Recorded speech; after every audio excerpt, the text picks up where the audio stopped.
세상의 변화를 알아가는 즐거움, 투자로 인생을 바꾸는 사람들, YG클럽. 지금 고정 댓글을 확인하세요. 제시 리버모어를 모르시는 분들은 모르시는 분들 계시겠지만 정말 유명하죠. 투기의 대명사. 근데 이제 왜 리버모어를 저도 제가 예전에 번역 한번 했었는데, 네. 그러니까 책 읽다 보면 잘 이해 안 가는 데가 많아요. 완전 다른 세상이었거든 그때는요. 네네네. 근데 그걸 다 배경으로 여기 설명이 돼 있죠, 이 책에는. 그래서 제시 리버모어 책 말고 오늘은 저희가 빅터 니더 호퍼. 이름이 어려우세요, 이분이. 자꾸 호프라고 저도 발음해가지고. 시작한 거예요? 네. 그러세요? 니더 호퍼가 성.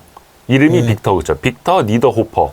근데 큰일 났습니다. 네. 저희 와이스트릿이 이 가치 투자 채널로 좀 유명한데 네. 이 책 제목이 투기 교실이어가지고 큰일 났네 이거. 저는 어떻게 쓸까? 사실 요거는 저희가 FM 미디어의 지원을 받아서 콘텐츠를 함께 하고 있는데요. 이거 큰일 났다. 이 채널 성격을 바꿔야 되나요? 네, 참고적으로 말씀드리면 제가 이제 직접 번역은 안 했고요. 네. 처음에 이제 워낙 김 대표님이랑 저랑 제가 좋은 책을 거기서 많이 출간했기 때문에 좋아하기 때문에. 미디어. 그렇죠. 그래서 이제 처음에 이거 원고를 가져오신 거예요. 나보러 한번 검토를 해달라고 그래서 근데 제목이 The Education of a Speculator인 거예요. 그러니까 우리 알다시피 투기에 대한 강의, 투기에 대한 갑자기 교육. 녹음을 시작해서 그런데 이제 우리가 이제 흔히 저도 애널리스트 출신인데 지금 리테일 맡고 있으니까 이제 그런데 우리가 옛날 1934년 증권 분석, 그레임의 분석에서 이런 말을 했거든요. 투자란 철저한 분석을 통해 원금을 안전하게 지키면서도 만족스러운 수익을 확보하는 것이다. 네. 그렇지 않다면 투기다. 그렇죠. 그랬거든요. 여기서 이제 철저한 분석, 가치를 의미하는 겁니다. 방금 대표님 말씀하셨지만 우리가 가치를 보고 뭐 좀 이렇게 우리가 좀 원금을 안전하게 안전마진을 확보한 주식을 사자가 어쩌면 투자고 우리는 그것이 어쩌면 정파처럼 이렇게 알려져 있는데 사실 니더 호퍼는 스스로 투기꾼을 자처했어요.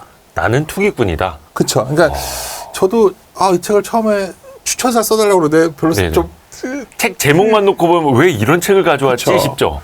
그리고 이제 읽는데 재미있는데 제가 좀 앞에 좀 장문의 글을 썼어요. 이유를 썼던 거는 이제 뭐 그래도 글쟁이니까 제가 이제 파르마콘이라는 단어를 써가지고 추천사를 썼어요. 뭐 투기는 약도 독도 될 수 있다 뭐 이런 표현을 썼는데 고대 그리스의 파르마콘이라는 게 약도 독도 될 수 있는 처방을 의미합니다. 그러니까 우리가 투자라는 게 결국 양의적이거든요.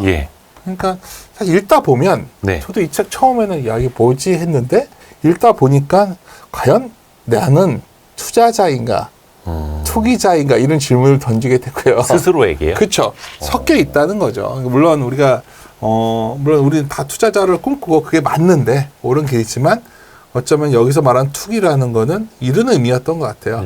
어떤 뭐 시장 간 국가 간의 상관관계라는 것도 수명이 짧고 굉장히 불안정하고 계속 변한다는 거예요. 그래서 이 사람은 먼저 그 변화를 인지하고 손을 내민 자만이 돈을 번다. 그러니까 이 시장의 본질에 대해서 얘기한 거죠. 좀 비슷한 맥락에 통하는 사람이 있다면 우리가 그렇게 우리나라에서 별로 안 좋아하는 조지 소로스가 있을 거고요.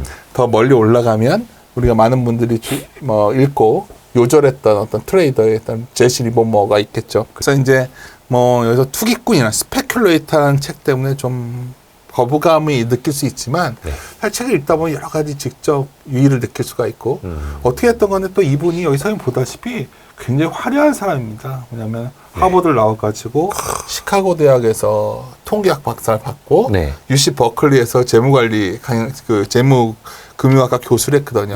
물론 버클리에서 거의 쫓겨나다시피 했다고 하더라고요. 그러게 뭐가 좀 2단으로 몰리면서 UC 버클리 금융학과에서 쫓겨났다. 여기 보면 이제 그 내용이 나오는데 재밌습니다. 이제 뭐냐면 우리가 학계에서 많이 얘기하는 것은 결국 뭐 재무관리부터 우리 아들도 요새 재무관리 듣던데 보면은 효율적 시장 가설, 랜덤 워크잖아요. 무작위, 뭐 시장에 다 반영되어 있다. 이 사람은 무작위, 랜덤 워크에 대한 반발이 엄청 심했던 사람이에요. 어떤 그러한 패턴이 있다고 본 거죠. 그게 변해가지만. 그래서 이제 니더 호퍼를 보다 보면 이 사람이 이제 도박도 좋아하고 게임도 잘하고 뭐 여러 가지예요. 책은 매우 재밌습니다. 뭐 이 투자 방식에 관한 책이라기보다는 지적 유의를 좀 즐길 수 있는 책인데 특히 이제 그러한 소위 이런 학계에 있었지만 이분이 이제 계속 주장했던 거는 어떤 시장의 어떤 이례적 현상들 쉽게 네. 말하면 그런 것들이 있다는 거죠. 뭐 요즘 한참 우리 시장에 유행하는 것 중에 이런 거 있지 않습니까? 뭐 10월에 사서 뭐 5월에 팔아라. 뭐 그리고 금요일 날 장이 안 좋으면 월요일 장도 별로다. 뭐 이런 거. 그래서 지금은 뭐 많이 알려져 있지만 사실 리버모어 이런 부분은 제가 책을 하나 가져왔는데 네. 2012년 책이거든요. 그때만 해도 이 책 이게 제가 스탁 트레이스 알마냐. 그쵸. 기토쿠니아 이거 홍콩 갔을 때 사갖고 왔던 책인데 누가 쓴 책이에요? 이게 누구에 대한 책이에요? 이게 뭐냐면 제가 이 책이 좋다가 아니라 특이하게 생겼다. 그쵸. 그래서 이제 이게 예일 허시라는 사람이 있어요. 예. 주식 트레이더 영감이라고. 뭐냐면 아까 말했지만 이 사람이 이 책에도 나오는데 94년에 금요일 시장이 하락하면 월요일에도 하락할 가능성이 상승 확률보다 3배 정도 높다. 이거 다이어리 같은 책이네요. 그렇죠. 그러니까 막 여러 가지 그 소위 계절성, 월간 특징, 뭐 선거 때 어쩌고 요새 그런 거 되게 얘기를 많이 하더라고요. 네네네. 사실 이러한 소위 시즈널리티라던가 여러한 성격들을 어쩌면 굉장히 초기부터 얘기했던 사람이 이 리더퍼예요. 아, 그거를 초기부터 얘기했던 그러니까 사람. 예를 들어서 이제 이 사람들이 이제 UC 버클리 조교수 할 때 랜덤 워크 신보원자들과 엄청 싸웠던 것 같아요. 근데 사실 강의도 되게 부실했던 것 같아요. 학생들이 뭐 이 교수는 성실하지 않다 막 이렇게 해가지고 거의 쫓겨나다시피 한 걸로 성실하지 않다. 그렇죠. 알려졌는데 사실 이 허쉬의 영감에도 보다시피 뭐 10년 단위 패턴에 7위 있는 해에는 장이 안 좋다라던가 뭔가 뭐 그런 것들 많습니다. 시장에는 뭐 13일에 금요일에 증시는 어떨까부터 해가지고 소위 이러한 그게 랜덤 워크가 아니잖아요. 그거는 네. 어떤 시장의 무작위성에 대해서 이 사람들은 무작위적이지 않다. 패턴이 있다. 그렇죠. 이거는 엄청난 차이죠. 제가 여기 추천사에도 저는 찾고 있는 중인데 네.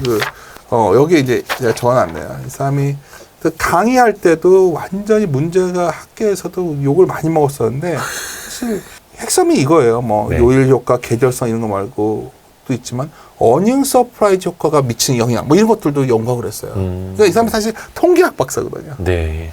그래서 어쩌면 시장 아카데미즘과 좀 거리가 있는 형태를 가졌었는데 사실 여기서 제가 이제 뭐 읽다가 느꼈던 거예요. 제가 뭐 리더오퍼의 전문가도 아니고 처음에는 이 책에 대해서 거부감이 있다가 읽으면 읽을수록 좀 와닿았던 이 사람이 좀 멋지다 생각했던 부분은 뭐였냐면 책 뒷편에 보면 갑자기 이 사람이 계속해서 좀 여러 책 얘기 나오지만 그 다윈의 종의 기원 얘기를 많이 했어요. 종의 기원. 그렇죠. 네. 진화론이잖아요. 이 사람은 계속해서 생태계처럼 시장도 끊임없이 변화하는데 그 변화하는 속에서도 패턴이 있다는 거예요. 그러니까 이런 거죠. 뭐 제가 상당히 제가 좀 두서없이 말해서 좀 도움이 될지 모르겠는데 이런 거예요. 우리가 이제 대공황을 겪었던 사람들은 그 1987년에 주가 블랙 먼데이 오니 그때 한번 보니까 대공황처럼 될 줄 알았던 거예요. 근데 바로 돌아섰거든요. 그러니까 근데 그 당시에 그런 저희 대공황 한번 발생하고서 몇 년에 걸쳐서 박살났잖아요. 네. 근데 80년도 그랬고 금융위기 때도 그렇고 결국 벗어났잖아요. 예. 이번에는 좀 다르지 않았나요? 코로나 때도 그랬고. 그렇죠. 근데 이게 영속적인 어떤 관계가 있다는 건 아니죠. 네. 그러니까 계속해서 시장이 뭔가 변화하고 있는데 그 변화의 관계를 계속 이해를 해야 된다는 거예요. 근데 이걸 그다음 그냥 마바라처럼 이렇게 한 게 아니라 사실 우리가 브라질에 비가 내면 스타벅스 주식을 사라져 감수했던 책인데 거기에도 리더오프 얘기가 나와요. 거기서 이제 뭐 거시적 사고의 황태자라는 막 이런 표현을 쓰는데 그때는 사실 왜 이 사람을 그렇게 사람들이 평가를 잘하지 않냐면 파산했던 사람이니까. 파산도 여러 번 했다고요. 그렇죠. 그러니까 뭐 결과가 안 좋았는데 왜 이 사람에 대해서 이렇게 평가가 좋지? 뭐 트레이더들은 매우 좋아하는 사람이었죠. 트레이더들은. 근데 책을 읽다 보면 제가 이제 뭐 이렇게 긴 책이지만 제가 여기 보다시피 표시가 되어 있는데 제가 이제 1세대 나온 뒤로 다시 읽어도 참 재밌어요. 그리고 여기에는 분명히 시장에 대한 통찰이 있는데 그게 결국은 순환하면서 끊임없이 변한다는 것을 이 사람이 끝없이 강조하는 거예요. 진화론을 빗대서. 네. 이게 의미가 뭔지 약간 헷갈리시죠? 이게 굉장히 중요한 아이디어인데. 그러니까 이 시장도 인류가 진화해 온 것처럼 뭔가 달라지면서 발전을 하는데 어느 방향으로 어떻게 진화하고 있는지를 알면 시장도 이해하고 맞힐 수도 있다. 막 그렇게 생각한 거 아닐까요? 저에 대해서 좀 그래도 관심이 요만큼 있으신 분은 제가 하워드 막스의 책을 굉장히 좋아한다는 거 아실 거예요. 마켓 사이클. 그렇죠.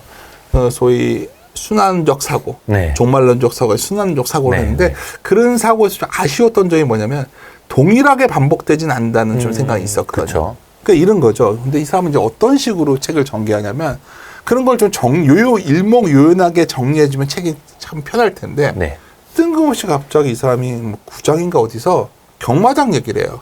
본인이 자주 갔던 데 아니에요? 네. 그렇죠. 네. 경마장에서 어떻게 하면 이 사람은 주장하면 경마와 투자 시장은 너무 유사하다고 막 주장을 해요. 왜냐하면 경마장에서 막 말을 조련하는 사람들은 기업의 임원이라는 거죠. 말을 좋은 말을 만들어.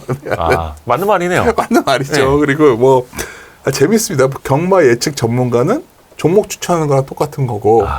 그래서 이제 그 당시에 유명했던 그런 소위 경마에 관련 책이 베이컨이라는 사람의 프로 경마 배팅의 비밀이라는 책이 있어요. 네. 그 책을 막 소개해줘요.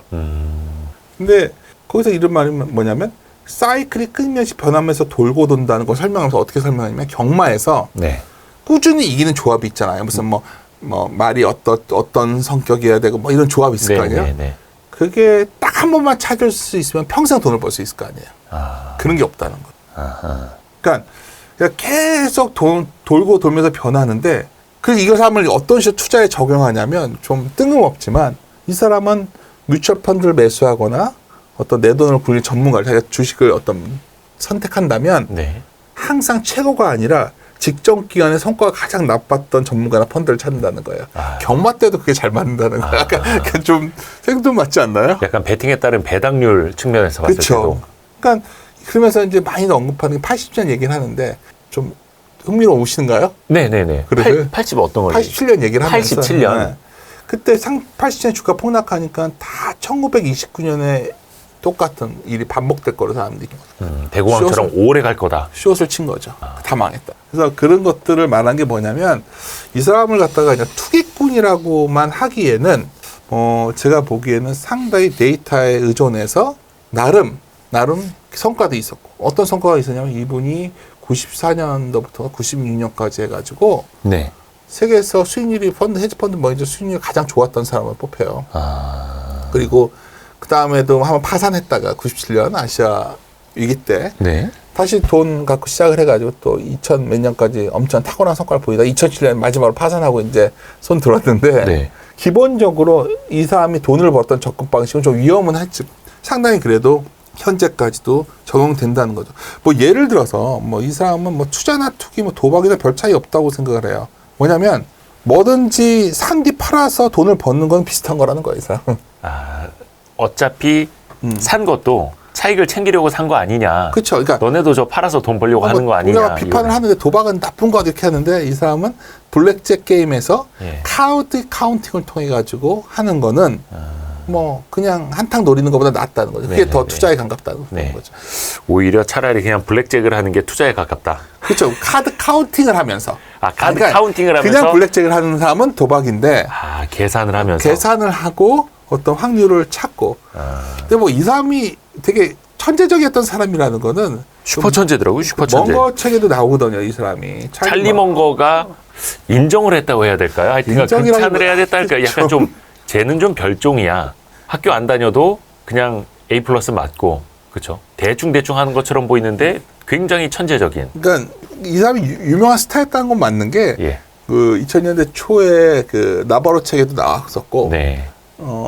사실 그 아까 그 브레질의 비가 내리면 그 책에도 나왔었고 네. 멍거 책에도 나왔었거든요. 예. 근데 이제 보면 멍거 책에 나왔던 게 니더 호퍼링이라는 말 때문이에요. 리더 호퍼링. 예. 이 사람은 공부 열심히 안 했을 거 아니에요. 딱 보기에도. 네. 근데 어쨌든 하버드를 졸업하고 시카고대 박사 받은 사람이에요. 놀라운 건 하버드에서 학점이 매우 우수했다는 거죠. 공부를 안 하고. 그러니까 찰리 멍거가 이렇게 표현을 했더라고요. 니더 호퍼는 하버드 경제학과에서 고급 과정에만 등록했고 네. 수업을 듣지 않고서도 거의 모든 과목에서 줄줄이 A 학점을 받았다. 이후 니더 호퍼가 유명해지자 이 방식을 니더 호퍼링이라고 불리게 되었다. 아니 뭐 보면 여기에 이제 그 니더 호퍼링이 강인 니더 호퍼링도 있고 뭐 온갖 학점을 받는 니더 이게 호퍼링. 우리말로 하면 니더 호퍼링을 네. 이제 날로 먹는다. 그렇죠. 이렇게 번역할 수 있지 않을까요? 근데 여기에 아이디어는 뭐냐면 이 사람은 그 틈새를 본 거죠. 그러니까 어떤 우리가 가격이 항상 합리적으로 아까 뭐 그 랜덤 워크처럼 무작위적으로 합리적으로 움직인다고 안 보고 있는 사람이니까 온갖 틈새 찾으면 거기에 기회가 있다고 본 거죠. 예를 들어서 이런 거예요.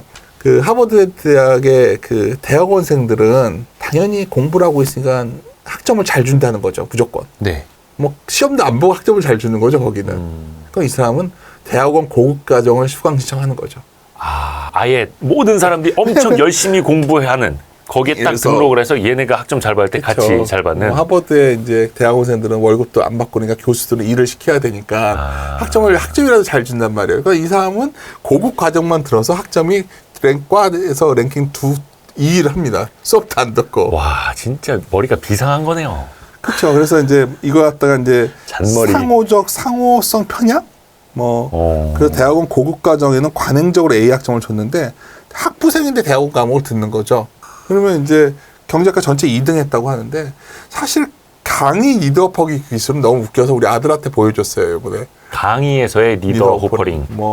그래서 강의 수강자가 어떨 때는 그걸 신청해야 되고 학점 잘 온갖 그런 근데 여기서 요구하는 건 뭐냐면 사실은 기본적으로 밑에 깔린 생각 이런 이 책 읽다 보면 왜 이런 얘기가 나오지 하실 수가 있어요. 근데 왜 그런 거냐면 이 사람은 모든 정보는 가격에 반영되어 있다는 랜덤 워크 이런 이거 정면으로 배치되는 생각을 했던 거예요. 읽다가 제가 처음에 그 출판사에서 이걸 왜 나한테 했지 하다가 괜히 이런 거 제가 뭐 추천서 썼다가 뭐 그러는 거 아니야. 그죠, 막 투기꾼 홍보대사. 이럴까봐 저분 요새 리서치 관두고 리테일 가더니 이제 뭐 이런 거 매매를 강요하냐고 이럴까봐 했지만 그럴 수 있어요. 제가 분명히 말씀드리는데 꼭 읽어보십시오. 재밌습니다. 왜냐하면 저는 아까 말씀한 랜덤 워크의 비무작위적으로 운영하는 정말 동의하는 부분이 있거든요. 투자 시장에서 가장 사실 실패하는 확률 중에 하나가 사실 하워드 막스도 했단 말인데 좀 우리가 쉽게 말해서 그 상황이 되게 변했을 때 그 기회를 잡아야 되거든요. 그러니까 이건 또 어떤 식으로 말씀이냐면 주도주도 계속 바뀐다는 거죠. 네. 계속해서 어떤 그 변화는 생기겠지만 시장도 끝없이 변화가고 거기에는 패턴이 생겼다가 생기는 것만 아니라 또 사라진다는 거예요. 이건 굉장히 중요한 말이에요. 제가 책을 읽다가 상당히 그리고 이 사람이 굉장히 기술적 분석 같은 걸 되게 우습게 알아요. 그럼 뭐 있는 거죠, 뭐. 투기를 하는데 오히려 기술적 분석을 좀 우습게. 그러니까 여기서 이제 좀 여기 아이러니한 좀 유머를 하나 말씀드리면 이 사람이 일본에서 돈을 많이 벌었거든요. 일본에서요? 그렇죠. 그러니까 시차를 이용해서 돈을 많이 벌었어요. 일본에서 이제 뭐 주식시장이 강하면 환에 베팅하고 뭐 여러 가지 로직을 만들어서 했었던 거죠. 근데 기본적으로 일본에서 스타가 되다 보니까 일본의 90년대 이 사람이 슈퍼스타였잖아요. 파산하는 바람에 이 사람이 이렇게 된 거지 슈퍼스타였다 보니까 일본에서 이 사람이 엄청 스타였어요. 그래서 그 전업 투자자들 가끔 뭐 보시면 그 BNF라고 아세요? 그 일본의 전설적인 트레이더라고 해야 될까? 그렇죠. 근데 얘가 이 말씀 기술적 분석하다 이 말씀 왜 드리냐면 BNF는 빅터인데 V잖아요. V. 빅터 니더프. 근데 B는 잘못한 거죠, 이 사람이. 빅터 니더프에서 이름을 딴 거거든. 원래 V인데. 그렇죠. 이 사람이 이제 원래는 코테카와 타카시라는 사람인데 이분에 대해서도 여러 가지 썰이 있어요. 근데 분명한 거는 단타를 되게 잘 쳤고 스윙 트레이더 같은 거 해가지고 돈을 많이 벌었고 또 당연히 그것만 해서 돈을 벌 수는 없으니까 부동산 투자도 되게 성공을 해서 지금 되게 큰 자산가로 되어 있는 건 알려져 있지만 사실 니더호퍼와는 약간 결이 다른 부분이 있어요.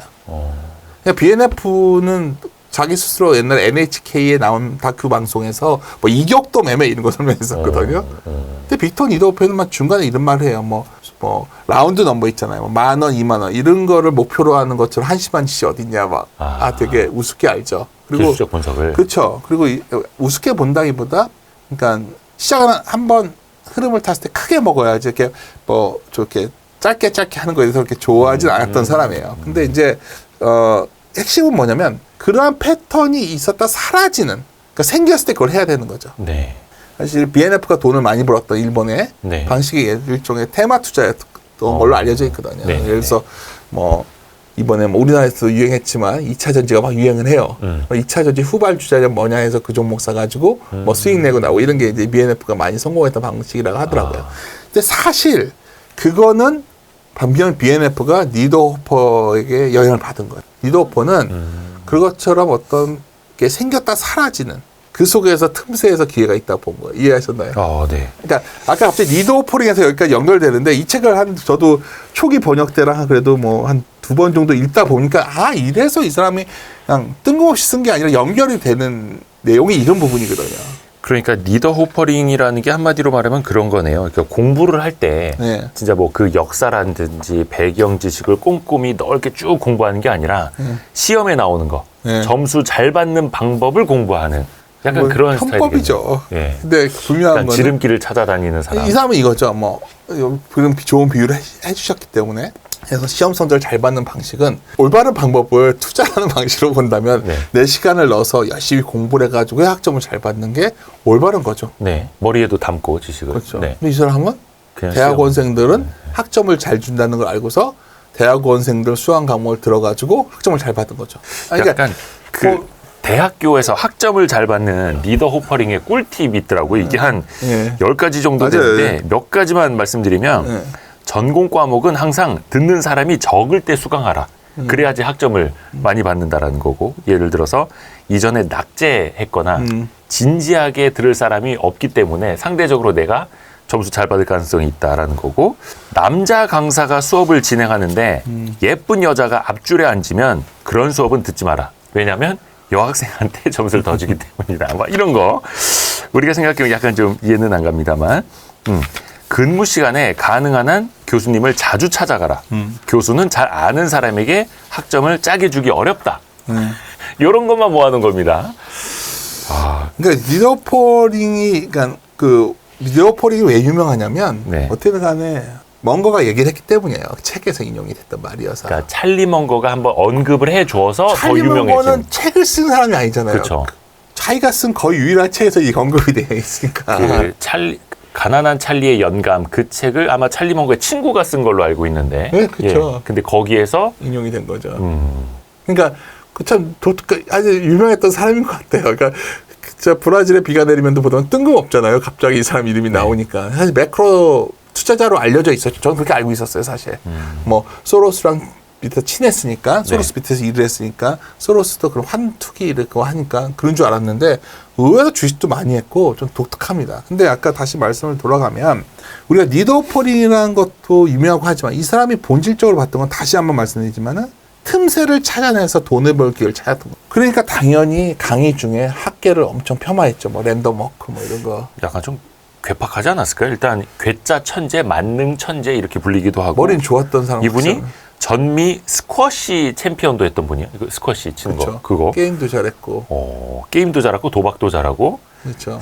근데 이 사람의 삶을 보면은 뭐 아까 조지 소로스한테 발탁돼서 같이 일을 하기도 했었고, 앞에서 잠깐 말씀을 해주셨습니다만은 97년 우리 IMF 외환 위기가 겪었던 그게 아시안 외환 위기였죠. 아시아 네. 외환 위기. 이때 한번 파산을 했고, 2007년 이후에 글로벌 금융 위기 때 한번 또 파산을 했고. 근데 이분이 과연 처음부터 투기꾼이었을까? 그러니까 자라오는 환경이 그러하지 않았을까? 이거 보면은 삼촌한테도 이제 어렸을 때부터 투기를 좀 많이 배웠던 이야기도 좀 나오더라고요. 사실 제가 이 책을 읽다 보면 저 혼자서 느낌으로는 여기는 주인공이 한 둘이 더 있어요. 주인공이 두 명이 더 있어요. 누구냐면 한 명은 이 본인이고요. 네. 또 하나는 사실 실패한 투기꾼이었던 그 할아버지 마틴 리더호프예요. 자기 친할아버지. 그렇죠. 네. 그러니까 할아버지가 왜 유명하냐면 리버모어랑 같이 일을 했거든요. 아하. 그 피를 물려받은 거네, 그러면. 근데 여기서 계속해서 자기 할아버지는 이제 리버모어를 따랐지만 1929년 대공한테 파산을 하거든요. 그러니까 이제 중요한 말을 하는 거예요. 사실 이 책이 처음에 한 번 읽으면 잘 모해하다가 재미로 한번 몇 번 읽으세요. 상당히 흥미로운 연결점을 머리가 좋은 사람이니까요. 이렇게 앞에 부분과 뒤에 부분이 연결되고 이런 게 좀 있어요. 그래 보니까 집안 내력이네, 어떻게 보면. 그렇죠. 근데 이제 그 할아버지가 그 파산의 경험 때문인지 항상 강세장이라도 돈을 못 번다는 거예요. 그리고 거기에 무슨 말이 나냐면 할아버지는 맨날 돈 벌었던 게 철도주밖에 없으니까 철도주만 연구했다는 거예요. 본인의 그냥 성공 공식에서 굉장히 빠져나오질 중요한- 못하는 거네요. 그렇죠. 그러니까 새로운 산업의 회사가 나오면 그 회사는 다 망할 거라고 주장을 하는데 그 산업이 계속해서 변해가면서 미국을 이끌었다는 거죠. 주식 얘기도 상당히 흥미로운 부분이 나옵니다. 마틴 리더호프 얘기가 나오고 또 하나는 조지 소로스 얘기가 나와요. 소로스에게서 많이 배웠고 굉장히 존경했던 것 같아요. 네. 소로스도 이 책 그 추천사 보면 모두 유용한 책이 다 있지만 아마존의 추천사에도 이게 나옵니다. 그래서 소로스도 굉장히 이 사람에 대해서 어떤 뛰어나다고 봤던 거죠. 근데 사실 아까 이제 언급하셨으니까 그럼 이 사람이 왜 이렇게 슈퍼스타? 그러니까 1994년에 네. 일본에 투자를 굉장히 성공했던 사람이에요. 네. 94년 때 엔화와 달러 상근가를 상관도를 갖고서 그 당시에 그 특징을 이용했던 거죠. 그래서 돈을 많이 벌었다가 결국 왜 망했냐면 일본을 근거지로 활동하다 보니까 네. 우리나라 기억나겠지만 태국이 먼저 외환위기 전염되잖아요. 예, 바트화가 폭락했었죠. 그러니까 97년 7월 1일에 사실 중국이 홍콩을 되찾는데 그 다음 날에 태국 중앙은행이 고정화물자 포기해요. 그때 그러면서 바트화가 폭락했는데 네. 그게 돌아가지고 그게 일본 왔다가 한국까지 왔던 거예요. 네, 그래서 네, 네, 네. 리드오퍼는 그 당시에 태국의 주시장에 은행줄 많이 샀던 걸로 저는 알고 있어요. 근데 이제 여러 군데서는 이 사람이 바트화 투기로 망했다고 그러는데 제가 보기에는 그 당시에 어떤 태국의 또 포지션을 많이 늘려놨던 것 같아요. 근데 어차피 태국 주식을 사려면 그쵸, 그 나라 통화로 샀을 테니까요. 그래서 그때 강제 청산 당했고 그 다음에 또 다시 또 뭐 재기에 성공해서 또 엄청난 수익률을 거두는데 2007년 금융위기 때 또 망하는 거죠. 왜 이 말씀이냐? 자기는 할아버지를 공격적으로 비판해요. 할아버지는 대공황 때 파산했으니까 너무 투자 방식이 잘못됐다 했지만 자기도 파산한 거죠. 아니 근데 이분이 진짜 네. 대단한 게 네. 1996년까지 16년 동안 네. 연복리 35% 수익률. 맞아요. 16년간 35% 연복리로 쌓아왔다는 거예요. 엄청난 거죠. 근데 그게 아시아 금융위기 때 한번 파산을 했고 그 이후에 뭐 자기 트로피 같은 거 가져 있던 거 다 팔아가지고 거의 이제 있던 빤스 빼고 다 판 거죠. 그래서 재기를 했는데 이후에 5년 동안 연복리 50% 수익률을 올렸다고. 그러니까 뭐 돈 벌 때는 어마어마한 당연히 레버리지를 많이 쓴 거죠.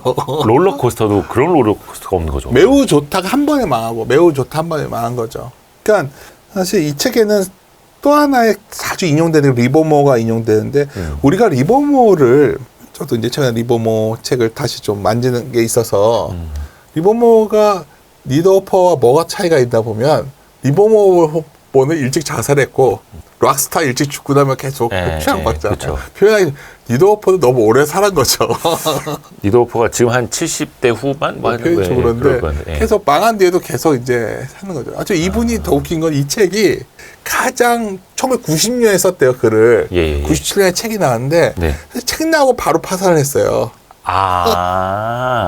그래서 사실 이 책이 그만큼 유명해지지 않았던 거예요. 막 지지 않았던 게. 그렇죠. 망한 사람 책 뭐하러 사서 보냐? 그 전까지는 엄청난 스타였죠. 이 책이 시작할 때 보면 계속 일본 얘기가 나와요. 마지막에도 일본 얘기로 끝나요. 그러니까 일본 시장에서 어마어마한 이 사람이 성과를 보냈던 사람으로 저는 알고 있어요. 근데 여하튼 그렇잖아요. 우리가 리버모어도 알다시피 뭐 그 초기에 29년 폭락 이전에도 한 3번 정도 파산했었고 리버모어 어느 투자가 해상이라는 책이 엄밀히 말하면 1930년대 초에 망한 후에 어떤 책 써가지고 좀 돈 좀 벌어가지고 해보려고 썼던 책이란 말이에요. 기자가 인터뷰에서. 그러니까 인세로 좀 뭐 시드머니로 모으자. 정확하진 않아요. 근데 이제 저는 무슨 말씀을 드린 거냐면 우리가 투기라는 게 그만큼 아까 제가 파르마콘이라는 표현을 썼잖아요. 네, 독과 같은 독이 될 수도 있는 거예요. 이게 많은 투자의 영웅들이 말로 그렇게 좋진 않았던 경우도 있으니까. 네네네. 예. 그래서 사실 좀 락밴드 같다는 느낌을 많이 받거든요. 우리가 같이 투자는 좀 클래식 음악 같이 차분하고 뭔가 정교한데 락은 막 즉흥성이 있잖아요. 막 네네네. 그런 스타일처럼 뭐 리더포를 좀 별로다 비판할 수도 있겠지만 사실 이 책을 읽다 보면 상당히 투기라는 것이 무엇인지에 대해서 끝없이 이 사람이 집착해가는 거예요. 그러니까 음악서부터 막 사랑을 나누는 거에 대해서도 별 얘기가 다 나와요. 근데 이 사람이 나 굉장히 와닿았던 게 뭐냐면 투기라는 스페큘레이션이라는 게 단어가 원래 로마의 스페큘라레라는 직업에서 유래했다고. 이게 뭐 스페큘라레가 뭐냐면 그 배 뒤에서 고기가 낚가 올리기 좋은 지점을 이렇게 찍어주는 사람이에요. 그 뭐라 해야 되나? 이거 어군이라고 해야 되나? 그쵸. 그러니까 물고기들이 이제 어군 탐지기 비슷한 거예요. 어군 탐지기. 옛날에 그러면. 근데 제가 이 책을 읽다가 책 마무리 막판에 갑자기 낚시에 관한 책 얘기를 해요. 여러 방면의 조회가 많아. 그렇죠. 낚시로도 투기해본 거 아닙니까 이분은? 아니 이 사람 누가 월척 낚나? 투기와 낚시법이 유사하다는 걸 얘기한 거예요. 그러니까 자꾸 이 사람이 이 책을 읽다 보면 네. 이런 분들은 싫어하실 수가 있어요. 어떤 거냐면 뭔가 딱 정리된 걸 원하는 거죠. 그런 분들은 네. 이 책이 도대체 뭐야? 근데 그래도 주식시장에 뭐 이런저런 뭐 산전수전 겪으신 분들은 읽다 보면 이 사람이 그래도 그 꽤 젊은 나이에 여러 가지 평생을 그 투자와 투기에 대해서 고민하다가 연결시켜온 부분들을 이해할 수 있거든요. 그러니까 왜 마지막에 결국은 이 투기라는 게 결국 고기를 낚아 스페큘라에서 유리했다고 말하면서 낚시를 잘하면 뭘 알아야죠? 날씨와 조류를 알아야 된다는 거예요. 그렇죠. 물 들어올 때 나갈 때 더 중요한 알아야죠. 거는 어류의 생태계를 이해해야 된다. 어떤 어류는 어디에 살고 어떤 수온에 살고 그렇죠. 이해하셨어요? 낚시를 해야 할 때와 쉬어야 할 때, 낚시하는 곳, 하지 말아야 할 곳. 어떤 물고기가 어떤 환경을 좋아하는지 알아야 되고 어떤 물고기를 잡고 그쵸, 싶으면 그쵸. 그 환경을 이해해야 되는 거고 무엇을 먹는지를 이해해야 되고 그쵸. 적절한 시간 밤에 던지냐 낮에 던지냐 이해해야 된다는 거예요. 더 중요한 게 있어요. 네. 물고기가 그 낚싯대 안 잡히면 무언가 바꿔야 된다는 거예요. 나는 이거 읽다가 제가 형광펜을 취했어요. 그러니까 굉장히 중요한 말이에요. 이게 사실 이 사람은 되게 스타일이 좀 재밌게 하다 보니까 좀 이렇게 표현을 한 거지. 저는 읽다가 굉장히 투자 그루들이 했던 말들과 통하는 부분이 이런 부분들이. 그래서 참 한마디로 이 사람 왜 갑자기 다윈의 종의기원 얘기를 막 해가지고 처음에는 참 괜히 한번 책 읽고서 책 쓰다 그런 분들 있잖아요. 그러니까 저도 그런데 네네. 글 쓰다 괜히 한번 인용구 넣어주고 이런 건 줄 알았는데 저는 뭐냐면 그래서 결론이 뭐냐면 이 책은 이 네. 책에서 투기꾼이 뭐냐면 금융 생태계를 이해하고 진화하면서 생존에 있는 사람들이 투기꾼이라 본 거예요. 그러니까 생존하지 못한 사람은 투기꾼이 아니라는 거예요. 그러면 우리가 처음에 들어가서 파르마콘이라는 제가 단어를 썼었는데 네. 독이 돼서 죽으면 그건 투기꾼이 아닌 거예요. 사실 자기도 실패했지만.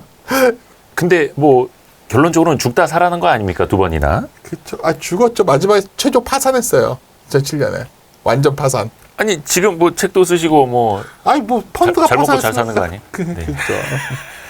그래서 금융 환경 변화를 읽으면서 살아남는 자. 그러니까 아까 뭐냐면 날씨에도 적응해야 되고 날씨는 계속 변한다는 거죠. 우리나라 네네네. 점점 더 더워져요. 전 세계가. 예. 그게 적응하는 조류가 있을 거고 못 살아남는 조류가 있을 거 아니에요. 네. 낚시꾼은 적응한 그 어류를 찾아가지고 골라내야겠죠. 옛날에는 남해안에서 물이 좀 더 차가울 때 잡히던 어류와 생태계가 또 변했겠죠. 그러니까 쉽게 말해서 이 사람은 정말 제가 중간중간에 한 2번째 읽을 때 제가 뭐 이렇게 표시했던 건 뭐냐면 정말 재밌어서 표시를 한 건데 일반 투자자 펀드 매니저 스캐퍼 등 누가 됐든지 간에 네. 변화하는 환경 속에 진화한 사람들은 생존한 사람들이 있고 생존 못하는 사람이 있다는 거예요. 이 사람 그러니까 뭐 투기만 맞다가 얘기한 게 아니에요. 네. 그리고 더 중요한 거는 시장 참가자들은 모두 연결되어 있다는 거 생태계니까. 네네네. 먹는 자와 먹히는 자가 있는데 이게 좀 잔인한 말을 하더라고. 동장이 큰 굶뜬 대중이 먹잇감이라는 거야. 살벌한데요? 이 책 되게 쉬운 책이고 대강 읽으면은 그런데 네. 이렇게 투자 언저도 좀 일단 경험도 있으시고 젊던 트레이더로서 한번 좀 이렇게 영화 볼 시간에 한번 읽어보시면 되게 와닿는 게 그래서 자기가 이 책을 썼을 때는 굉장히 자기가 가장 화려한 시절이었잖아요. 네네. 가장 화려한 시기. 자식이 살아난 이유는 그런 굶뜬 대중을 갖다가 잡아먹었기 때문이라고 주장을 해요. 물론 이 사람이 이거 성공한 투기꾼에 대해서는 좀 빌런이 있을 수 있는데 네네네. 사실 저는 굉장히 이 사람은 통찰력이 직관적이고 굉장히 명쾌합니다. 사실 이 책을 읽다 보면 이 사람이 실패한 투자자인데 투기꾼인데 내가 왜 하는 생각이 첫 번째 질문 던지시겠지만 네. 사실은 우리 금융시장이 생긴 뒤에 많은 사람들이 이 수수께끼 같은 이 투기 시장에 다들 매료돼 왔잖아요. 뭐 김 대표님도 엄청나게 그런 고민 많이 하셨잖아요. 네네네. 뭐 이런 거 있잖아요. 어떤 수많은 시장에도 우리 시장에 투기꾼들이 있었잖아요. 막 성공한 사람도 있고 실패하고 저 사람은 어떻게 해서 성공했을까? 이 사람은 여기에 뭐 이런 말도 나와요. 그러니까 성공한 투기꾼은 뭐냐면 쉽게 말해서 이런 거예요. 굉장히 자기에 대한 자신감이 막 넘치고. 그러니까 억누를 수 없는 오만함이 있어야 된다는 거야. 느껴지잖아요. 무슨 말인지. 예. 그래서 뭐 그리고 또 하나는 사실은 자기 재수가 좋았던 게 이 아버지가 원래 그 법대 나와서 경찰서에 계셨거든요. 근데 네. 아버지가 그 부임했던 파출소 경찰서가 출판사가 많았던 곳이었나 봐요. 아. 그래서 책을 많이 제공을 받았는데 어. 책을 많이 읽었다 얘기를 하는데 하여튼 핵심은 뭐냐면 그 소로스 얘기를 하면서 소로스가 왜 위대하냐 얘기할 때 네. 소로스는 하여튼 아무리 자기가 포지션이 실패해도 쫄지 않았다는 말을 하더라고요. 상남자. 그렇죠. 그래서 이제 계속 이제 뭐 제가 좀 두서없이 이렇게 말씀드린 게 뭐냐면 네. 사실 리더포드는 자기가 투기 시장의 한가운데서 돈을 벌고 잃었던 걸 다 보여줘요 여기서. 이 뭐 성공한 거 보여주지도 않아요. 이 사람 계속 보면 자기가 얼마나 바보 같은 짓을 했던 것도 나오고 하는데 저는 하여튼 이것을 우리가 이 시점에서 그 주제 우리는 시장에 번역이 되었고 이 책을 왜 읽어야 되냐 한다면 이런 거죠. 우리가 누구보다 과거보다 훨씬 숫자를 보기 좋아진 시대에 왔는데 네. 숫자를 보고서 변화를 인지해서 그것을 그 생태계에 적응해야지만 투기자든 투자자든 생존할 수 있다. 이거죠. 그러니까 그런 결론을 얻기에는 책을 읽다 보면 여러 가지 지난 내 투자 방식이 네. 우리 다 꿈꾸잖아요. 왜 안 될까? 가치 투자자로서 막 성공하고 싶은데도 그렇죠. 안 될 때 뭘까? 그런 부분도 여기서 좀 알게 되는 부분도 있고 또 뭐 시장에 기본적으로 이 사람이 이렇게 엘리트 코스를 밟아왔음에도 왜 이렇게 결이 다른 투자의 길에 나섰을까 하는 것도 굉장히 이해가 됩니다. 왜냐하면 한 시기에 의미 있게 보였던 결과들이 이후 시간이 좀 연기처럼 사라진다는 거예요. 그러니까 이런 거 있잖아요. 한 시기에는 의미 있게 보이지만 결국 연기처럼 사라지죠. 그러니까 계속 변한다는 순환하면서 끊임없이 변화한단 말이 책 전체로 계속 반복되고 나오는 거예요. 사실은 이 책을 관통하는 거는 계속 말씀드리지만은 찰스 다윈의 종의 기원을 519페이지에서 얘기하는데 시장은 서로 연결돼 있고 또 새롭게 왜 그러냐면 생태계로 이해하니까 먹히고 먹어야 되니까 그 서로 살아남으려면 또 변화할 거 아니에요. 먹히는 애들이. 네. 그러면 또 먹힌 애를 먹어야 되니까 또 진화해야 되고. 정말 잔인한 시장을 얘기한 건데 맞지 않나요? 그렇죠. 상어떼라고 표현을 쓰잖아요. 우리가 월가를. 단순하게 우리가 과거에 그러니까 시장이라는 게 굉장히 예측 불가능하고 끊임없이 변화하면서 또 변한다는 부분. 이것을 아마 이 책에서 끝없이 반복해서 얘기했지 않나. 그래서 저는 이런 걸 얘기해요. 중간에 보면 이 사람이 게임 얘기를 하면서 네. 숨바꼭질 게임 얘기를 막 갑자기 해요 또. 숨바꼭질 게임이요? 숨바꼭질 게임. 그걸로도 투기한 거 아닙니까? 아니, 어렸을 때 그러니까 계속 자기 어렸을 때 경험 뭐 네. 체스했던 경험 또 이 사람이 그 체커 게임이라는 거 있거든요. 네. 그거 했던 경험 이게 다 연결되니까 처음에 읽으시면 어떤 느낌을 받냐면 이거 도대체 뭔 얘기를 하고자 하는 거야 이런 생각 드세요. 네네네네. 여기 내 한번 읽어보세요. 네. 속으로 뭐야 이거 도대체 하는데 계속해서 환경이 변화했을 때 게임할 때도 적응해야 살아남았고 뭐 이런 걸 말하고자 했던 거예요. 알고 봤더니 자기가 숨바꼭질 게임할 때도 어떻게 지형을 이용했고 뭐 그런 거 있잖아요. 어릴 때부터. 그러니까 뭐 이런 모든 게임을 잘하려면 네네네. 다 그 상황에 맞게끔 우리가 틈새를 발견하고 적응해야 되고 환경을 이용해야 된다는 그 책이 아마 이 책에서 어쩌면 딱 답을 원하는 사람들의 입장에서는 뭐지? 저 공식이 뭐야? 이런 걸 말했던 게 아니라 어쩌면 이 금융 생태계에서 당신이 포식자로 살아남기려면 먹히는 자가 아니라 포식자로 되기 위한 사고의 틀? 이것을 되게 강조한 책이라고 저는 보고 있습니다. 어떻게 보면 전쟁에서 이기려면 지형도 읽어야 되고 계절의 변화도 읽어야 되고 심지어 화살을 쏠 때도 바람의 방향을 읽어야 되듯이 그렇죠. 투기꾼들도 그 환경 변화에 적응을 해야만 성공한다. 이런 강렬한 메시지를 준 거네요. 근데 국내에서도 많은 투자자들이 그러지 않습니까? 주도주가 확실한 장세에서는 주도주 위주로 가야 되고 그게 없을 때는 종목 장세일 때는 종목 장세로 그냥 수익 내야 되고 거기에 맞춰서 해야 된다라는 거. 약간 그런 메시지가 좀 될 수 있을까요? 그러니까 제가 처음에는 이제 이런 겁니다. 그러니까 BNF라는 사람이 빅터 니더호프를 따라가지고 그 BNF가 이름을 했던 일본 사람. 거거든요. 그 트레이더가. 네. 이 사람은 방식과 이 리더호퍼와는 좀 다른데 뭘 얘기했던 거? 이 사람이 왜 이렇게 이 사람 얘기를 했을까? BNF는 PER, PBR도 필요 없다고 했던 사람이에요. 정말 그 94년 이럴 때 어마어마하게 성공적인 투자자였던 사람이고 NHK 다큐에도 나왔던 사람이에요.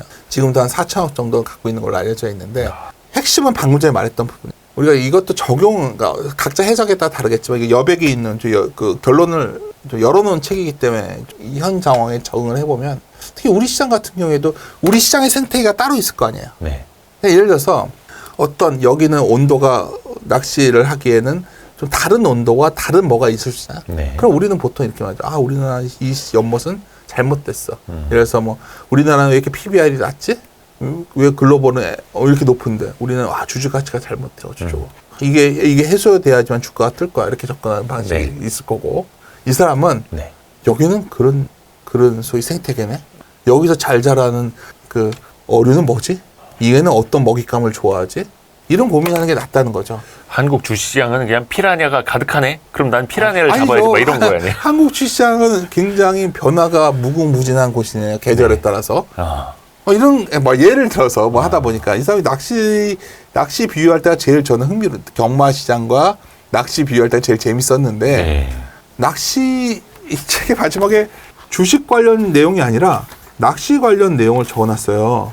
근데 이게 제가 보기에는 이 부분입니다. 어디에 살고 있는가, 녀석은 무엇을 먹는가, 느린 미끼에 잘 반응하는가, 아니면 빠른 미끼에 잘 반응하는가, 언제나 리듬을 고려하라. 야, 이거 빠르게 또는 느리게 흐르는 물살에 보조를 맞춰 움직여라. 이 낚시책을 얘기한 거예요. 그래서 사실은 이게 주식에 낚시책에 나올 만한 이야기인데. 그렇죠. 근데 이게 주식에 더 교훈이 되는 글이라는 거예요. 다른 주식 투자책보다. 사실 그러면 그 흐름, 네. 환경 변화에 적응해서 살아남고 네. 거기에서 돈을 버는 것. 사실 이거는 빅터 니도호퍼 같은 강심장 아니면 슈퍼 울트라 천재들이 아니더라도 일반인들에게 이게 적용이 가능한 걸까요? 여기 이 책에 어디에도 예. 자기가 어떤 방식으로 돈 벌었냐는 얘기는 하나도 없어요. 그러니까 우리 시장에서 저는 책들을 최근에 보면 이런 책을 제일 의심하거든요. 이 책에도 강조했던 내용인데 어떤 시기에 잘 맞았던 방식, 어떤 시기에 가장 어떠면 적용됐던 방식이 항상 통하는 건 아니거든요. 그렇죠. 예를 들어서 아까 그 소위 프로 경마 배팅의 비밀 그 책에서도 계속 얘기했던 거 뭐냐면 경마에서 꾸준히 있는 조합도 계속 바뀐다는 거예요. 예. 근데 다만 순환 좋았다 나빴다 하는 거 있다는 거죠. 그것을 찾는 노력을 해야지 우리는 자꾸 예를 들어서 뭐 PER 몇 배다 예를 들어서 굳이 하자면 어쩔 때는 이게 유행을 해요. 그럼 이 유행 방식만이 영원히 지속될 거로 생각해서는 안 된다는 거예요. 근데 사실 이거는 비판이 있을 수 있어요. 네. 예를 들어서 또 어떤 경우에는 너무 왔다 갔다 하면 더 죽도 밥도 안 되는 경우도 있으니까. 하지만 저는 여기서 얻는 가장 큰 아이디어를 계속 말씀드리는 게 뭐냐면 결국 우리가 어떤 특정한 시기에 유행했던 방식. 네. 우리나라도 뭐 저포혁명도 있었고 뭐 한때는 뭐 여러 가지 방식이 있었잖아요. 그때 유행했던 주도주 이게 영원히 지속되지는 않는다는. 아까 말했지만 의미 있게 보였던 결과와 상관관계들이 시간이 지나면 연기처럼 사라진다는 표현을 썼어요. 그러니까 저는 뭐 가끔 저도 문장 좋아하는 사람이 글 쓰는 거 좋아하다 보니까 네. 이 사람이 좀 이번에 좀 아쉬운 게 나 이 책을 원문으로 못 봤어요. 뭐 영어를 잘하지는 않지만 좋은 책 있으면 원문을 같이 비교해서 읽는데 뭐 기회가 되면 원문가 좀 번역을 되게 잘하셨더라고 이분이. 근데 한번 그 의미도 좀 같이 한번 보고 싶다는 생각이 들 정도로 원문의 의미를. 그렇죠. 그러니까 왜냐하면 상당히 막 음악 얘기 나오는데도 좀 황당해요. 좀 그리고 여기에 보면 이제 아시죠? 그 그레이엄이 되게 여자를 좋아했던 거. 벤자민 그레이엄이. 예. 뭐 워런 버핏도 예전에 젊을 때 뭐 여자 많이 좋아했던 그레이엄 같은 경우에는 이제 그 누구죠? 캠 피셔 책에 보면은 월가에 굉장히 유명했던 사람들 100명에 대한 책에 보면 거기는 좀 풀어놓은 책 중에 보면 여기저기 부인이 있었잖아요. 그레이엄. 바람둥이로. 그렇죠. 그 얘기를 했던 게 아니에요, 사실. 그 얘기를 하면서 성과 주식 투자의 관련을 또 얘기해요.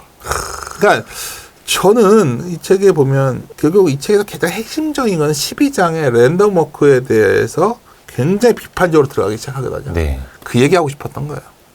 결국 시장에서는 무작위성이란 뭐예요? 그냥 뭐 그때 나오는 뉴스. 아니요, 그렇죠? 그걸 아니면 주가는 항상 모든 걸 반영하니까 네. 그냥 저걸 말하는 거죠. 그냥 지수만 사면 된다. 그렇죠. 패시브로 그렇죠. 패시브로 보자는 거고 기회가 없다고 기회가 또 굳이 있지 않다는 거 보는데 이 사람은 계속해서 기회를 찾을 수 있고 그게 투기라고 볼 거예요. 그러니까 우리가 처음에 들어가면 그레이엄은 증권 분석에서 투자란 원금을 안전하게 지키면서도 만족스러운 수익을 확보하는 것이다. 그렇지만 투기다 했는데 네. 이 사람은 원금을 안전하게 지키는 게 아니라 그냥 기회 속에서 돈을 벌 수 있다고 주장한 거죠. 그러다 보니까 그냥 위험할 수도 있겠지만 기본적으로 우리가 뭐 투기라는 게 무조건 잘못된 것이고 투자는 옳은 것이라는 것도 아니라는 것을 항변하기 위해서 이 사람은 수많은 어떤 다양한 경험을 책에 녹여낸 것이 아니냐 이런 생각도 하고 있습니다. 빅터 니더호퍼는 제가 알기로는 현재 이제 살아있는 거로 예. 그래서 이 책도 직접 쓰신 거고 물론 이제 오래전에 쓴 책이라고는 합니다만 사실 그 전설적인 이른바 그 투기꾼들은 말로가 좋지 않다라는 말도 있습니다. 이게 뭐 다 통하는 이야기는 아닙니다만 대표적으로 오거스터스 하인즈 또 제시 리버모어 이런 분들이 있기 때문에 조금 그러한데 뭐 말 나온 김에 이 제시 리버모어는 전설적으로 대공황 때도 큰 돈을 벌었던 사람 막 이러지 않습니까? 그렇죠. 빅터 니더호퍼도 어떻게 보면 제시 리버모어를 선망을 했을 테고 자기 할아버지랑 같이 투기했던 분. 현재 제시 리버모어 책을 또 우리 윤 대표님이 번역하고 계시다고 해가지고 출판사 얘기를 하셔서 것 같은데 네. 뭐 우리가 이 책은 다 번역돼 있죠. 어느 투자자 제시 리버모어 관련된 책은 많이 나와 있죠. 소위 어느 투자자의 회상이라는 책이 다 번역이 돼 있죠. 예. 근데 이제 저도 저 한 번만 주시면. 이건 다른 책이에요. 그거인데 이제 이거는 이제 참고하시려고. 근데 이 위로 보여드리는 건 좀 그런데 아직은. 이거 외국에서 사오신 책이에요? 예, 이걸 이제 번역하고 있는데 핵심은 그냥 이런 거죠. 우리가 리버모어를 이해할 때 책 읽다 보면 왜 이 책을 갖고 이렇게 좋다고 하지 않은 생각이 들 때가 있어요. 읽고 나면. 뭐 남는 게 없어서 그런 거예요? 아니면 아니요. 왜 그런 거예요? 왜냐하면 우리가 그 시대를 이해 못하면 그 책이 이해가 안 가는 거죠. 그럼 예를 들어서 리버모어는 그 버킷샵이라는 어떤 주식방 같은 데서 돈을 처음에 스타가 됐던 거예요. 주식방이요? 버킷샵이라는 게 뭐냐면은 이게 주식 테이프라는 게 옛날에 있었는데 또 사설 그런 거래소에서 네. 그냥 미리미리 투기를 한 거죠. 증거금 10%만 걸고. 그러니까 정식으로 거래소 가서 주문을 내는 게 아니라 그렇죠. 거래소는 비싸니까. 그러니까 사설 거래소. 그렇죠. 근데 거기서 어떻게 하면 그 거래소와 자기와 게임을 하는 거예요. 그럼 거기서 사고 팔고 단 증거금 10%만 내고 했던 거예요. 10배 내버리지. 그렇죠. 근데 어마어마하게 돈을 벌었죠, 처음에는. 근데 이 친구가 거래소만 가면 터지는 거예요, 리본모가. 왜 그랬을까요? 여기는 저거 내면 그게 바로 체결된 걸 인정을 해줬거든요. 예. 내가 테이프에 나 얼마에 사 이렇게 적으면 바로 체결된 걸로 나와요. 그 진짜 거래소는 어땠을까요? 체결되면 한참 변하겠죠. 예. 호가가. 네. 그대로 체결이 안 됐었겠죠. 체결이 안 될 수도 있고, 그렇죠. 그렇죠. 네. 그러니까 뭐 이걸 이해해야지만 리버모어가 방식이 초기와 후반이 달라졌던 부분을 이해할 수 있어요. 그러니까 왜 피라미딩을 하게 됐냐의 핵심은 원래 버킷샵에서 단타를 치다가 네. 그때 탁탁 바로 체결이 되니까 그러다가 이게 한계에 오니까 여기서 돈을 계속 다 날렸었거든요. 그래서 이제 피라미딩이라는 어떤 좋아지는 포지션을 몰고 가고 숏을 또 치고 뭐 이런 방식이 됐듯이 또 여기 보면 이제 여러 기업들에 대해서 그 책에서는 회사 이름을 가명으로 쓰거든요. 네. 어느 투자가의 회상은 사실은 이런 기업이 있었나 생각이 드실 거예요. 근데 그런 기업들은 무슨 기업이었고 그런 배경을 좀 이해하면 리버모어 책을 좀 더 이해할 수 있지 않을까요? 그래서 뭐 그런 것을 배경까지 같이 되어 있는 책을 같이 번역하고 있는 중이고요. 사실 아마 출판사 측에서 제가 니더호퍼 책을 나한테 처음에 초본을 갖고 와서 이 책을 한번 어떠냐고 물어봤을 때 네. 아마 리버모어 얘기가 좀 나오니까 연동되는 것에 대해서 궁금하셨던 것 같아요. 근데 제가 들었던 생각은 뭐냐면 오히려 리버모어는 결국 기자가 연재했던 걸 모아서 쓴 책이거든요. 그게. 네.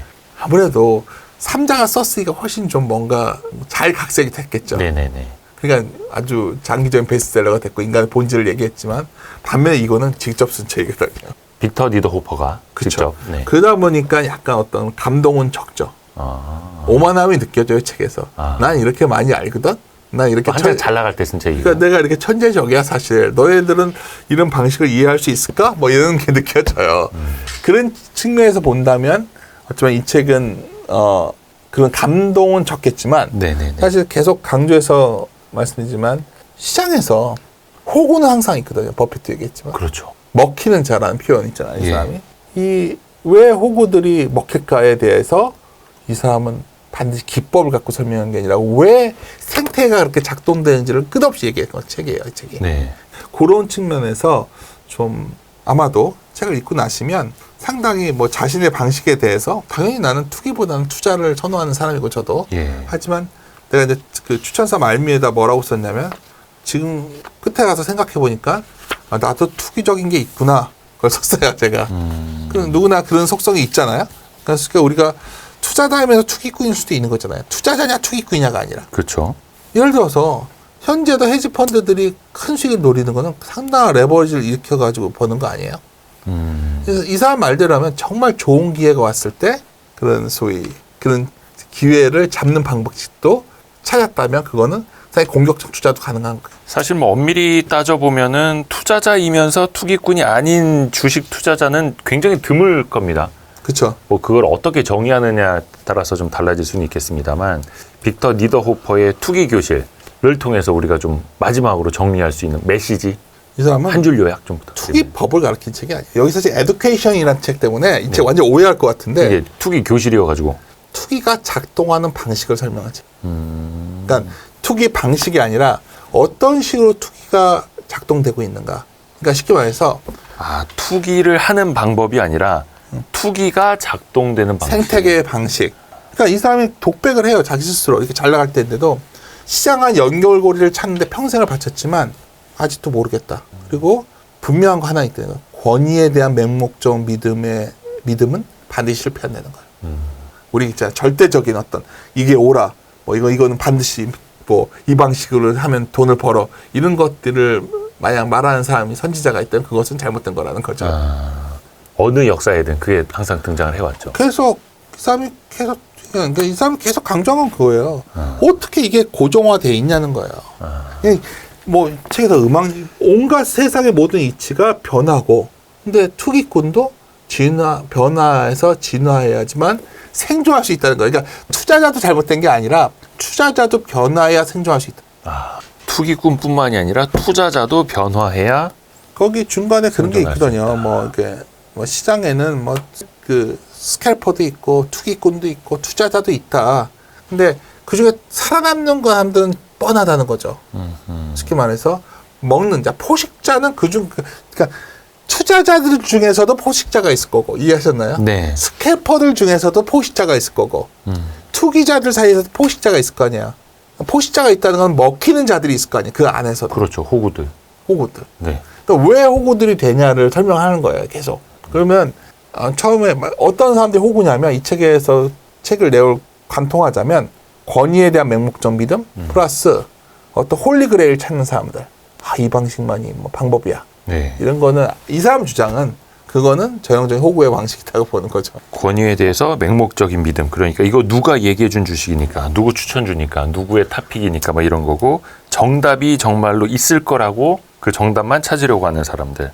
우리 빅터 니더호퍼 이분이 정말로 슈퍼 천재이고 만능 투기꾼 또 만능 슈퍼 천재 뭐 이렇게 불렸던 분이기도 한데 크게 벌었고 또 크게 두세 번은 망했고 우리한테 주는 메시지도 좀 명확한 것 같습니다. 어떻게 보면은 좀 사고를 조금 더 유연하게 가지려는 사람들에게 조금 더 도움이 될 수도 있을 것 같아요. 분명히 싫어하실 분은 확실해요. 그렇죠. 호불호는 확실히 갈릴 것 여기 같습니다. 에듀케이션이라는 단어 때문에 이걸 보면 내가 투기의 비법이 여기 담겨 있나? 정말 웃겨요. 제목도 어떻게 이렇게 달았죠?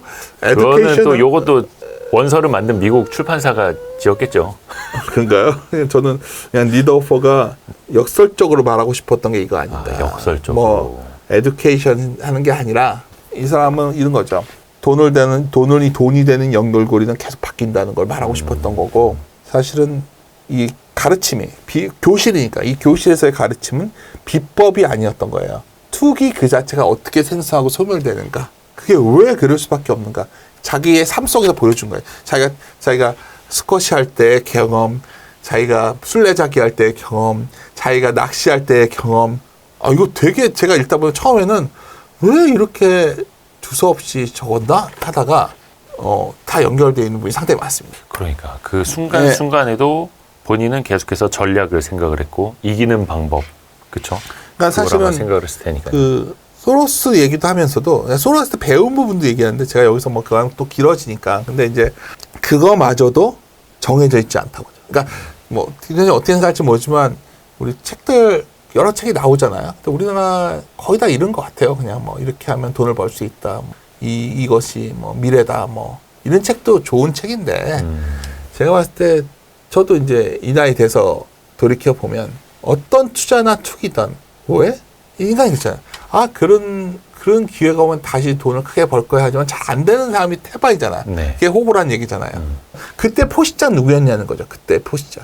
호구가 아닌 포식자들은 그때 미세한 변화를 알고서 그걸 베팅했던 사람들이죠. 미세한 변화도 감지를 하고. 그렇죠. 결국 스페큘레이션의 어원을 얘기하면 이 사람이 결국 이것은 어군을 잡는 역할의 사람이었다면 그것이 투자라는 거예요. 낚시법이 더 교움이 된다는 그 마지막에 그 결론을 내는데 사실은 처음에는 야, 이 사람이 되게 좀 재밌게 쓰려고 했나 했는데 좀 그런 생각이 안 들었어요. 오히려 처음에 이제 출판사 대표님한테 좀 죄송한 게 제가 네. 아니 투기꾼 책을 제가 어떻게 추천사 씁니까 했던 게 네. 죄송스러울 오히려. 정도로 예, 되게 매우 흥미롭고 저는 재밌었던 책. 또 제가 살면서 또 이런 스타일 책은 또 처음 읽어봤는데 누구든지 한번 읽어보시면 그 기억에 남을 책이 되지 않을까 싶습니다. 심지어 투자자들도 투기꾼에게조차 배울 것이 있다. 네. 라는 또 교훈도 좀 있을 것 같고요. 해서 투기꾼을 이제 홍보하고 다니는 윤지호 대표님 아, 이거 저 아니고 큰일 났네. 이거 와이스트리트 저 투기꾼 책 막 홍보하고 있다가 막 이렇게 또 저번에 여기 가서 이거 하라고 해서 제가 싫다고 지금 이렇게 내가 왜 이걸 하냐고 했었는데 제가 하나 말씀드릴게요. 책을 보시면 달라지죠 생각이. 제가 하기로 했던 이유가 예. 연휴 때 제가 예. 내가 이걸 읽을 이유가 없었는데 그냥 어떤 부분이 아까 그 경마 부분이 좀 재밌어가지고 네. 다시 읽다가 좀 시장에 대한 생각도 다시 하게 된 부분이 있어요. 제가 최근 그러니까 저희가 좀 시장에 대해서 한 8월서부터 갑자기 시장을 좀 안 좋게 얘기하기 시작했거든요. 저희가. 근데 그 이유가 하나 있었어요. 제가 뭐냐면 이 책을 굳이 예를 떠나서 어떤 내가 작동되는 방식이 통하지 않으면서 당황을 했던 거거든요. 쉽게 말해서 어떤 확산 지수라는 데이터가 있는데 그게 올라와도 왜 우리나라에 수출이 안 될까? 그러니까 그게 왜 그랬을까? 뭐 옛날에는 글로벌 경기가 좋아지면 한국의 수출이 좋아져서 한국의 기업 이익이 좋아져서 우리 증시 올라왔는데 네. 갑자기 그게 바뀌었어요. 근데 왜 바뀌었을까? 우리 다 알다시피 미국과 중국이 갈라지면서 뭔가 바뀐 거잖아. 2000년부터 지금까지 20몇 년에 걸쳐서 잘 맞던 전략이 네. 갑자기 잘 안 맞는 거예요. 그 데이터가. 안 맞다기보다 뭔가 뭔가 변한 거네요. 상관도가 떨어진 거잖아요. 그럼 제가 이제 그 고민이 된 거죠. 이게 그래도 내가 NRC 현직에 있을 때 가장 많이 활용하던 데이터. 2000년부터 2020년이 제가 가장 활동 많이 할 때였잖아요. 그러니까 당연히 나는 이거는 이런 거다라는 확신이 있었을 거 아니에요. 근데 갑자기 고민이 되더라고요. 그 시장의 순환에 대해서 경마장을 얘기하면서 이 부분인데 결국 핵심은 뭐냐면 소위 어류의 생태계가 바뀌었잖아요, 지금. 환경이 변한 거죠. 그렇죠. 환경이 바뀌면 데이터의 상관도도 변한다는 게 당연한 건데 이 시점 되면 이제 이런 거죠. 그래도 그렇게 되겠지. 다시 돌아갈 거야. 뭐 이런 거죠. 지금 잠시 이런 건데 원래대로 돌아가서 다시 엄청 좋아질 거야. 우리 수출이 엄청 늘어나고 이렇게 생각할 수도 있겠죠. 네. 제가 너무 갑자기 다른 얘기를 했나요? 아니요. 너무나 그게 왜냐면 거기서 우리가 메시지를 찾아야 되기 때문에. 저는 굉장히 도움이 됐어요. 그래서 제가 연휴 때 갑자기 그런 생각하다가 이걸 읽다가 맞아. 왜 이게 아까 제가 말씀드렸지만은 마지막 낚시 얘기가 너무 와닿는 거예요. 그러니까 결국은 어류가 바뀌어가고 있고 물의 온도가 바뀌었는데 사람들은 그게 유지될 거로 생각한다는 자체가 되게 위험하다는 모르겠어요. 저는 되게 그러게요. 그래서 도움이 됐던 책입니다. 그래서 기본적으로 어류의 생태계를 아는 정도의 노력을 최소한 시장해야 되지 않을까. 옛날에는 우리나라에 동해안에서 원래 오징어 많이 잡히다가 어디서 잡힌다 그러더라? 바뀌었다 그러잖아요. 그렇죠. 요즘에는 해수 온도가 달라지면서 그렇죠. 진짜 시사하는 바가 있네요. 그 영화 관상에도 그 송강호 씨 그런 대사 나오지 않습니까? 본인이 관상은 정말 잘 보지만 그러니까 파도를 볼 줄은 알았는데 파도로 움직이는 바람을 읽지 못했다. 그것도 좋은 말이네요. 야, 빅터 니더호퍼가 또 우리에게 그런 굵직한 메시지를 던져줍니다. 네. 책이 한 700페이지 정도 되는데요. 이 책도. 근데 재밌어서 네. 이거 집중해서 읽으면 한 이틀이면 충분히 있습니다. 오늘 또 좋은 책 소개해 주신 네. 이베스트 투자증권 리테일 부문 맡고 계시는 윤지호 대표님께 감사드립니다. 네, 감사합니다. 감사합니다. 고맙습니다, 대표님. 고맙습니다.